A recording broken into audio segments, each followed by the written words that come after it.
Ang lihim na kitchen trick ng lolo ko, karamihan ay hindi pa rin alam. Una, laging umaapaw ang noodles, makinig kay lolo. Ilagay ang spatula ng pahalang sa gilid ng kaldero, may iwasan nito ang pag-apaw. Pangalawa, masyadong maliit ang colander at madaling natutumba, ipasok ang kutsara sa hawakan ng colander. Magiging matatag ito, kahit gaano pa ito umalog. Pangatlo, mapurol at mahirap gamitin ang kutsilyo sa kusina.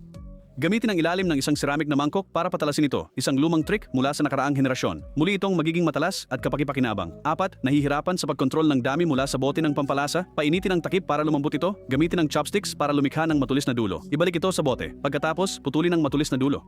Ngayon, lumalabas ang pampalasa sa tamang dami. 5. Laging natatapon ng likido kapag nagbubuhos mula sa tasa. Maglagay ng kutsara sa gilid ng tasa, walang patak na matatapon. 6. Mahirap linisin ang natapong langis sa mesa. Budburan ito ng kaunting harina, absorbihin ng harina ang langis, punasan ng dahan-dahan at magiging malinis ito. 7. Nasunog ang ilalim ng kaldero, huwag magalala. Kupitin ang ilang kinsay sa maliliit na piraso, ilagay ito sa kaldero at pakuluan kasama ng tubig, isang lumang paraan para dahan-dahang alisin ang mga sunog na mancha. Hindi nito sisirain ang coating ng kaldero, mas epektibo kaysa sa anumang panlinis. 8. Pagdugtungin ng dalawang tinidor ng magkatalikuran. Magkakaroon ka ng simpleng, madaling gamiting anti-scald na clip, perpekto para sa pang-emergency na paggamit. 9. Huwag gamitin ang iyong mga kamay para mabukas ng lata. May trick si Lolo para sa iyo. Ipatong ang dalawang lata, dahan-dahang paghiwalayin at mabubuksan ito.